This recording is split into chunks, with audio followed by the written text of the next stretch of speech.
야구야구 김영준입니다. 제가 1년을 기다린 포브스 구단 가치가 발표됐습니다. 예상대로 다저스는 무시무시한 성장을 했습니다. 처음 발표된 1998년 이래 1위를 굳건히 지키고 있는 양키스는 지난해보다 9% 성장을 이뤄 82억 달러에 도달했습니다. 이로써 101억 달러인 댈러스 카우보이스, 88억 달러인 골든 스테이트 워리어스에 이어 야구에서도 첫 번째 80억 달러 팀이 탄생했습니다. 하지만 더 놀라운 건 다저스입니다. 69억 달러로 2위를 한 다저스는 전년 대비 27%의 성장을 이뤄 오타니 효과를 제대로 봤습니다. 양키스가 75억 5천만 달러에서 82억 달러로 6억 5천만 달러가 증가한 반면 다저스는 54억 5천만 달러에서 69억 달러로 13억 5천만 달러 증가했습니다. LA 지역 스포츠팀 순위는 1위가 76억 달러인 램스, 2위가 71억 달러인 레이커스, 3위가 69억 달러인 다저스, 4위가 55억 달러인 클리퍼스, 5위가 51억 달러인 차저스, 6위가 27억 5천만 달러인 에인절스입니다.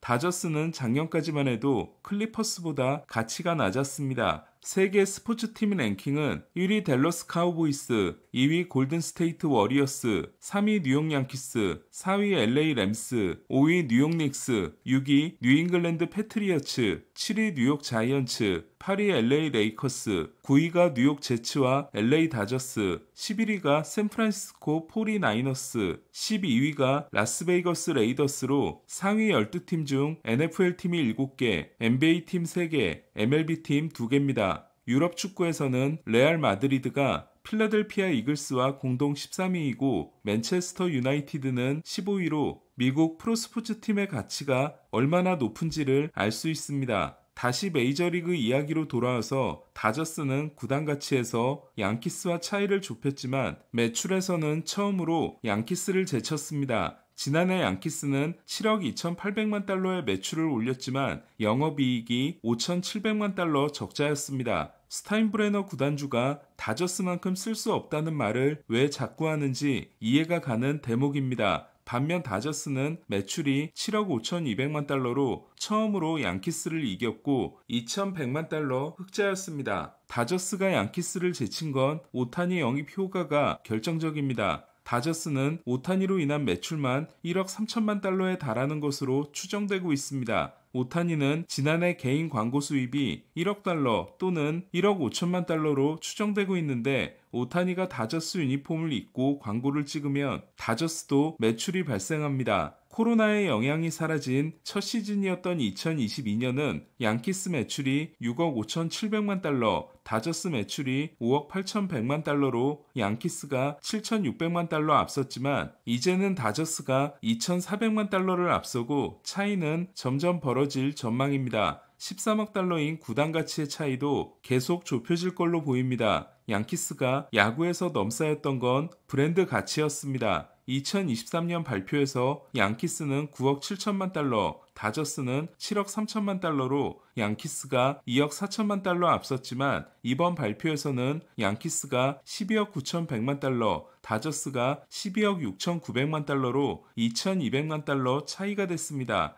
양키스가 100년 동안 쌓아온 브랜드의 힘을 오타니 혼자 맹추격하고 있다고 해도 무리가 아닙니다. 빅마켓 팀 중에서 최근 몇 년 동안 짠돌이 짓을 한 보스턴과 컵스는 보스턴이 48억 달러, 컵스가 46억 달러로 3, 4위에 올랐습니다. 보스턴은 지난해 MLB 팀 중 가장 많은 1억 2천만 달러의 영업이익을 올렸고 컵스도 8,100만 달러로 2위였습니다. 두 팀은 현재 CBT 순위가 보스턴 7위, 컵스 14위로 빅마켓 팀의 역할을 못하고 있습니다. 재미있는 팀은 매츠입니다. 매츠는 지난해도 가장 많은 연봉을 쓰고 1억 달러에 가까운 사치세를 내 2억 6,800만 달러 적자를 봤습니다. 코엔이 구단을 사고 4년 만에 적자가 8억 달러에 이르게 됐습니다. 코엔은 24억 7,500만 달러의 매출을 샀고 현재 가치가 44억 4천만 달러니까 20억 달러 증가분의 절반을 반납한 겁니다. 매츠는 85억 달러를 들여 구단 주변을 대대적으로 개발하는 메트로폴리탄 파크 계획이 완성되면 퀀텀 점프를 할 것으로 보입니다. 4% 성장에 그치고 2,400만 달러 적자를 본 자이언츠는 2년 전만 해도 다저스 48억 달러, 자이언츠 37억 달러로 자이언츠가 다저스의 77% 수준이었지만 이제는 다저스 69억 달러, 자이언츠 40억 달러로 다저스의 58% 수준이 됐습니다. 다저스가 미친 듯이 성장하는 반면 자이언츠는 답보 상태이다 보니 몇 년 후면 더블 스코어가 될지도 모르겠습니다. 자이언츠의 구단주 그룹은 오라클파크와 주변을 정비하기 위해 얼마 전 10%의 지분을 사모펀드에 팔았습니다.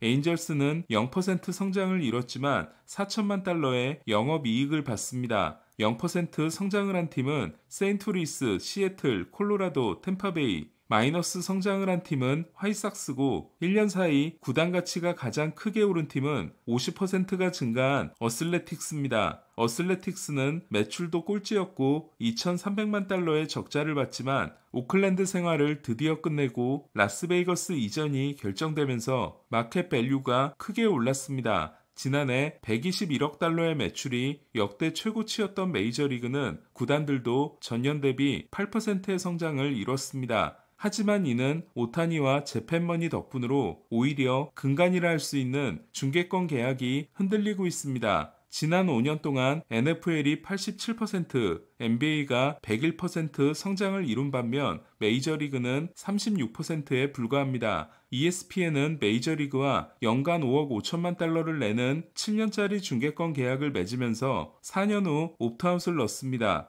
ESPN의 재조정 요구는 충격적이게도 연간 5억 5천만 달러를 연간 2억 달러로 낮추자는 거였습니다. ESPN은 NFL의 연간 27억 달러, NHL의 연간 4억 달러, UFC에 연간 3억 달러를 내는데 그보다도 못한 제안이었던 겁니다. 메이저리그는 당연히 거절했고 36년 전통의 선데이 나잇 베이스볼은 올해가 마지막 시즌이 됐습니다. ESPN은 야구를 대표하는 기자인 제프 파산을 내년부터 NBA로 발령냈습니다. 저는 ESPN의 입장도 이해가 가는 게 NHL은 연간 100경기를 중계하는 반면 메이저리그는 연간 30경기이고 MLB는 전국 중계 파급력이 적은 로컬 스포츠이기 때문입니다. 메이저리그는 팍스, ESPN, TBS로부터 연간 18억 달러의 수입을 얻고 있는데 30%에 가까운 돈이 빠져나갔으니 발등에 불이 떨어진 셈입니다. 당장 지난해 월드시리즈 시청자 수가 일본이 미국보다 많았다는 건 메이저리그의 로컬 스포츠화가 갈수록 심해지고 있다는 증거입니다. 그동안 메이저리그가 지속적인 성장을 할 수 있었던 건 로컬 중계권이 탄탄하게 받쳐준 덕분이었습니다. 하지만 미국 케이블 TV 시장이 흔들리면서 중계권의 절반을 보유했던 다이아몬드 스포츠 그룹이 파산 위기에 몰렸고 다행히 몇 개의 중계권을 반납하고 파산 위기를 넘겼지만 나머지 팀들의 상당수는 기존 계약을 깎아줘야 했습니다. 케이블 TV의 위기는 미국 내 다른 스포츠도 마찬가지지만 NBA는 로컬 중계권의 비중이 13%인 반면 메이저리그는 19%입니다. 때문에 메이저리그는 중계권에서 확실한 돌파구를 찾지 않으면 조만간 큰 위기가 올 수 있습니다. 최근 메이저리그가 유니폼과 헬멧에 광고를 다는 건 긍정적으로 볼 수도 있지만 중계권 수입이 흔들리고 있어 스폰서십 수입을 늘릴 수밖에 없기 때문이기도 합니다. 메이저리그는 구단주와 선수 노조가 단체 협약을 5년마다 갱신합니다. 현재 계약은 2026년으로 종료됩니다. 지난번에는 역대 2위에 해당되는 99일의 직장 폐쇄가 일어났습니다. 구단주들은 중계권 위기 때문에 셀러리 캡을 도입하지 않으면 운영이 어렵다는 입장이고 선수 노조는 이처럼 성장을 잘하고 있는데 정말 어려운 게 맞냐는 의심을 하고 있기 때문에 극한 충돌이 예상되고 있습니다. 때문에 맨프레드가 은퇴하는 2029년 2월까지 메이저리그는 큰 변화가 일어날 수밖에 없고 일어나야만 합니다. 메이저리그는 기로에 서 있지만 다저스는 오타니 덕분에 당분간 등 따숩고 배부른 시간을 보낼 걸로 보입니다. 상품 판매를 담당하는 파나틱스는 이번 도쿄 시리즈에서 4천만 달러라는 기록적인 매출을 올렸습니다. 이쯤 되면 다저스는 오타니 계약이 끝날 때까지는 매년 도쿄에서 개막전을 해도 이상하지 않은 상황입니다. 메이저리그는 중계권과 연고지 개편이 필요해진 대혼란의 시기를 오타니 덕분에 버티고 있으며 다저스는 맨 앞에 서서 미친 성장을 하고 있습니다. 야구야구 김영준이었습니다.